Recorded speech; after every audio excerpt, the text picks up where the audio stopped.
Oh dang. Eventually BrookePhase will have some continuity going on, but at the moment it's very choppy, don't know what I'm doing. Some look like music videos, others look like absolute shoddy pieces of rubbish, and don't really want to swear on this channel. It's a family show. It's a family show. But eventually it will be more fluent and fluid.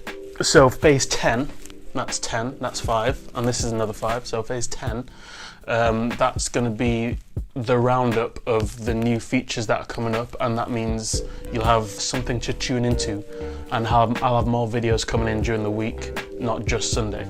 So phase 10, that's a 5, and that's a 5. I'll help you out, I'll help you out. I'll help you out. Hold on, wait there. I know a lot of you can't count, because I know I can't. It took me a long time to be able to count to 10, okay? So I'm not gonna hold you back. So, by phase, wait, is this reverse? Do I have to do this? It's a mirror, isn't it?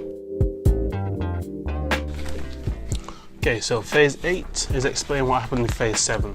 Phase 8.5 is talking about me, so that's just explaining who I am, because I haven't even said who I am yet, so you're just going to be like, oh look, it's this guy, oh my gosh, oh yeah, we're a big fan of this guy. No, you're not really. Oh my gosh, we don't like this guy. So phase 8.5, you'll be able to, will be my kind of proper introduction. So yeah, 8.5. That's going to be on Wednesday though, so 8.5 is going to be on Wednesday, otherwise you won't get to the 25th on time. Okay, 8.5, about me. Okay, phase 9, that's going to be, what's phase 9 going to be about? Oh yeah, that's going to be the roundup of what's happened. So the people who've just maybe subscribed, or just those people who have turned up, you know, those latecomers. Yeah. Yes, so phase 9 is a roundup of what's happened. Phase 10, that's going to be a big one. Phase 10 is what is to come. Phase 10 is announcing the new episodes, the new kind of video features that are coming up, where you will be able to heavily get involved. I mean, like full on, pretty much take over the whole thing. It's going to be good. I thought that was... Look, I just thought... You thought? You thought? How's that working out for you? Not very well. Not very well. I thought that was going to work. So I wasted about 25,000 years on those pieces of paper, wasted a lot of trees just to make a very, very basic point. There's going to be a lot more clarification of what is going to be happening. Yeah, so last week was a combination of a Race to Market event. It was a combination of the Race to Market event where I went from having the world's biggest idea. I wanted to pretty much conquer the universe with all my ideas. Wanted to, I don't know, do A, B, C, D, all the way to Z, instead of focusing at first just with A and trying to make sure A is working best. So yeah, the Race to Market got me and, well, encouraged me, taught me how to narrow it down, my idea down to one thing, which is very good. So that was a 5-day thing. Learning about the business model Monday. Tuesday was, I think that was about the value proposition and what you're kind of delivering, as well as market research, I think. Wednesday was the whole branding and your presence within social media, so getting yourself onto LinkedIn and developing your profile. Thursday was mock pitches, where we pitched to the panel, the in-house panel, and then they just completely roasted us. It wasn't that bad. I prefer that than just having the, oh, well done, you're very good. Oh, that's very nice, isn't it? Oh, you're just amazing. Oh, you know, that kind of stuff. I'd rather the, oh, you're crap. What are you on about? What are you on about? All the stuff that you're saying does not make sense. So that's what Thursday was, which was very good. So because I did the kind of, I wish I recorded Thursday's pitch. That would have been good, because it was literally this. This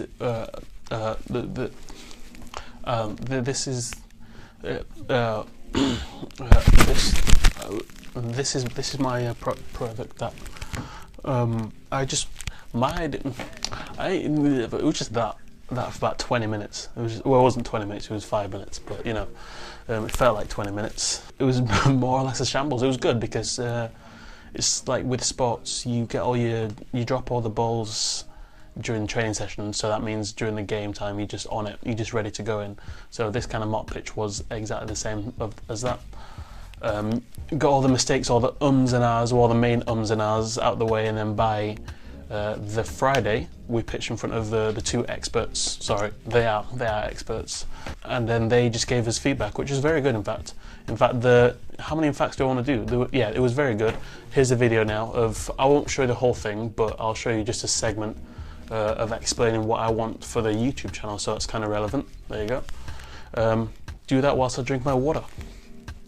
From that, I kind of developed my 3 values: empower, educate, involve. So I want to apply those in these 2 spaces, so into clothing and to YouTube. With the clothing, that's going to be the main business. That's where I want to, okay, the goal of it is, so when you leave university, I'll use students as an example, it's kind of hard to get experience. So let's say you want to get into a design firm, design agency or whatever, but they want to see what you've done, whatever.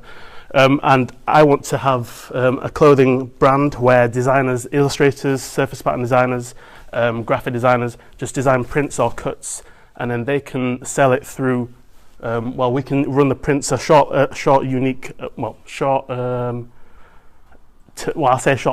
batch print, so they can sell it and they get their kind of cut, but it's kind of a way to get their name out there. So after having that sales section, they can then look to other companies and say, oh, I've done this, I've done that, I've managed to sell my designs to, I don't know, 1,000 people in this country, that country, then that you get some form of credibility. And with the YouTube, I want to provide opportunity to viewers to have like a kind of spotlight for them to showcase their things. I'll kind of explain that later on. Like I said, with the YouTube, this is, I've got a channel called BrookePhase where I'll be documenting building the apparel company. I've got a camera over there and I've got Lewis over there filming. So that's for the YouTube audience for when I roll this out. And it's mainly so you can see the peaks and troughs of the journey going from, well, no idea to eventually a brand. So they can, because too often it's too much like a, let's say a movie montage where you see the skipping happy people, yeah, can't wait to start a business. And then it's at the end, it's like, oh wow, we've got $1 billion, what? And then in between is all the crappy part, the boring stuff that nobody ever sees. So I want to document that so people can see what it takes and maybe encourage them to do the same, or if not, never go into it. But also to bring forward the values, my 3 values I mentioned earlier. So one of the ways I'll be doing that is is a feature called Push the Tempo.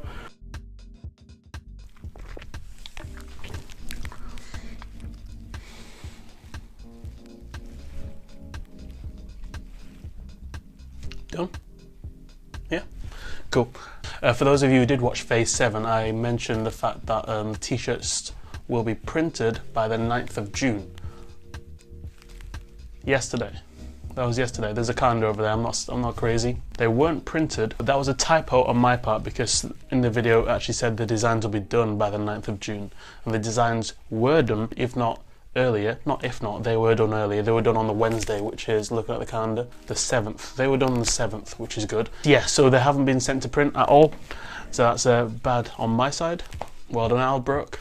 It was very good because I didn't think all of them will get done, but they got done and at high quality as well. Yeah, there's a clip of one of the t-shirt designs that, because we want to see what kind of scale we wanted on the t-shirt. So in fact, you've been seeing me wearing it now. Yeah, this was done in the kitchen with a Sharpie. Ethan did it. It was just one of those kind of spontaneous moments. I walk into the kitchen, I'm like, I've got an old t-shirt that I don't really care about, and I've also got a Sharpie. What can I do with this? What can I do with this? And then we load it too zoomed in. Okay, cool. Then yeah, so then Ethan just started to draw on it and do a kind of mock-up what it would look like, what it would look like on a t-shirt. So until then it was just on a digital form on the screen. This morning I made a list of all the kind of stuff I have to do, and that got very long very quick.